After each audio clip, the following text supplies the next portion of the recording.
Halo teman-teman, kembali lagi sama Bayu Baik. Bismillahirrahmanirrahim. Kali ini aku akan membahas satu topik yang viral tentang susu ikan yang akan dijadikan dalam program makan siang gratis ya oleh Presiden terpilih. Sebagai alternatif dari susu sapi yang diberikan dalam program makan siang bergizi Prabowo Gibran. Namun yang menjadi pertanyaan besar adalah, apakah ide mengganti susu sapi dengan susu ikan itu tepat?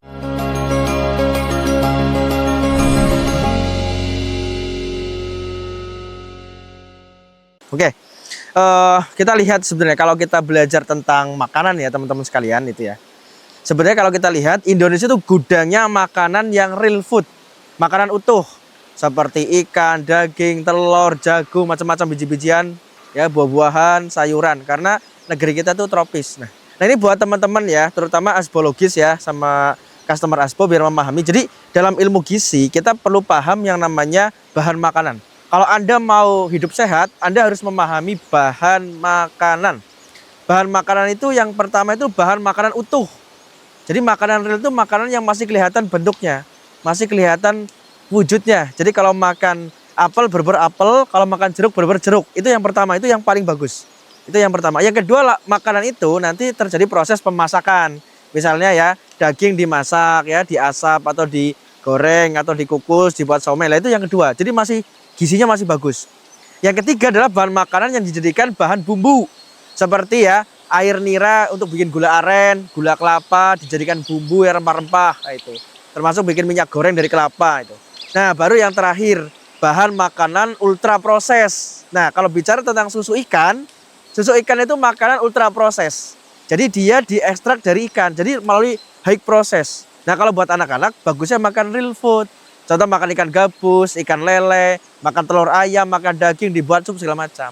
Nah, jadi dengan program yang tentang susu ikan itu saya rasa kalau mau gizinya bagus, itu proteinnya harus bagus. Nah, bisa juga dengan protein nabati ya, seperti kelor ya. Kelor di asbo itu kan ada AMC ya, itu bagus banget bagi ibu yang menyusui gitu. Atau minum asbo detox itu juga herbal, itu salah satu bahan nutrisi juga. Herbal rempah segala macam. Maka perlu literasi ya. Jadi makanya lebih baiknya mungkin itu namanya bukan susu ikan, tapi saripati ikan, tapi yang sudah diekstrak, dibuat proses. Nah, jadi teman-teman, kalau yang disebut dengan susu ikan, itu sebenarnya bukan susu kayak Anda memahami susu sapi ya.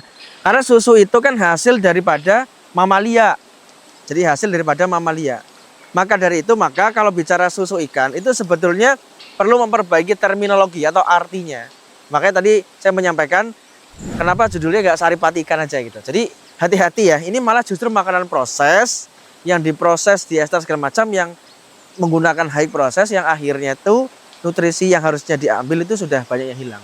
Makanya kalau Anda punya anak ya, itu lebih baik makan yang real food. Kalau mau makan ikan yang sungguhan. Jangan ikan yang diekstrak jadi susu ikan itu ya. Jadi jangan kemudian makan makanan yang karena proses yang begitu tinggi. Ya, ini yang menjadi problem ya. Jadi masyarakat modern itu, manusia sekarang itu ketika makan makanan itu banyak makan makanan yang ultra proses. Sehingga muncul penyakit-penyakit yang aneh-aneh, penyakit diabetes, penyakit macam-macam lah ya. Termasuk hari ini kita lihat misalnya anak-anak kecil usia 2 bulan udah kena diabetes, udah kena gagal ginjal. Nah, kemarin kan ramai tentang diabetes itu menyerang anak kecil gitu. Nah, itu karena memang asupan sehari-hari itu memang banyak gula. Itu. Buat teman-teman ketahui ya, yang namanya gula itu lebih bahaya sebetulnya. Gula tambahan gitu. Dari misalnya makanan yang digoreng atau segala macam. Karena gula itu ya, itu kan nanti akan menjadi lemak itu, dan itu akan mempengaruhi hormon insulin dalam tubuh kita. Makanya kalau orang banyak makan gula, semua yang manis itu nanti pasti akan buncit perut itu. Karena itu gula tambahan itu. Sebetulnya makanan-makanan yang kita makan itu kayak misalnya terong, kayak misalkan ubi, kayak misalnya nasi, itu udah ada kandungan gulanya. Makanya sebetulnya kalau mau pakai manis ya, manis yang alami kayak gula aren, gula kelapa. Itu ya yang asli itu. Madu pun harus cari yang asli gitu.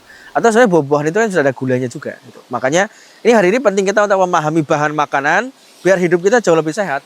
Soalnya sehat itu modal utama, teman-teman sekalian. Jadi makanya berkaitan dengan susu ikan ini ya. Ini memang kalau misalkan sampai dilakukan ya biasa, tahu dalam politik itu kan ada namanya balas budi ya. Gitu. Jadi tapi saya pengen mengedukasi teman-teman sekalian. Jadi kalau yang namanya susu itu ya susu itu dari mamalia, biasanya susu sapi, susu kambing gitu. Ya kalau ada susu-susu yang lain berarti harusnya penamaan jangan dinamai pakai susu gitu. Nah, teman-teman lebih memilih makanan yang real food ya, makan kelapa, makan ubi, makan pisang itu. Indonesia itu tempatnya. Sekali lagi ya, Indonesia itu tempatnya berbagai macam makanan karena negeri kita tropis. Seperti di belakang saya ini sawah ini luar biasa ya. Jadi penghasil beras segala macam ya. Jadi lebih sehat sebetulnya dibandingkan kita makan roti segala macam, lebih baik makan nasi gitu. Tapi nanti isi piringnya itu diseimbangkan. Jadi makan sayurannya ada, nasinya karbohidratnya ada, proteinnya ada, telurnya ada segala macam biar kita sehat gitu. Ya, ini penting. Jadi kesehatan itu perlu ilmu. Terutama ilmu memilih bahan pangan. Jadi bahan pangan yang sehat.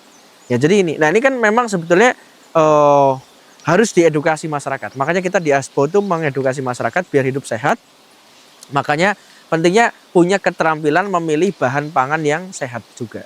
Karena itu awal ya. Jadi apa yang masuk ke dalam tubuh kita itu yang akan membangun sel-sel tubuh kita. Karena sel-sel tubuh itu kita itu setiap hari kan terjadi kematian. Jadi mati itu setiap hari. Rambut kita rontok, kulit berganti. Dan itu diperbaiki melalui makanan yang masuk. Nah, kalau muslim itu makanya ada konsep halal, haram, toyib gitu. Jadi kalau makan itu yang halal dan toyib, jangan yang haram. Karena membangun sel-sel tubuh kita.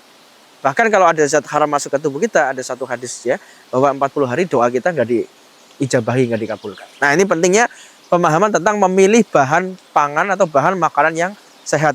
Nah, pastikan teman-teman memilih bahan makanan yang sehat, bahan makanan yang bergizi, bernutrisi, bervitamin. Nah, baru setelah itu nanti belajar cara mengolah makanan. Nah, jadi kalau kita lihat ya, makanan yang sehat itu pertama makanan yang utuh, makanan yang real food, nanti diolah, dikukus, direbus segala macam, atau mungkin bahan bumbu, herbal, rempah, atau minyak dari kelapa, atau kecap, atau juga gula aren, gula kelapa. Dan yang terakhir baru bicara makanan ultra proses. Nah, yang jadi masalah itu makanan yang viral itu biasanya bahan bakunya justru dari makanan yang ultra proses, dari tepung-tepungan gitu, dari mie, dari apalagi segala macam yang kemudian minim serat. Nah, ini problemnya. Masyarakat hari ini kurang serat sehingga dia kesehatannya sangat rentan. Nah, daya tahan tubuh itu diproduksi di perut kita. Ya, jadi perut itu dia memproduksi daya tahan tubuh, dia memproduksi atau disebut imunitas ya, dia memproduksi enzim, dia memproduksi yang namanya adalah hormon.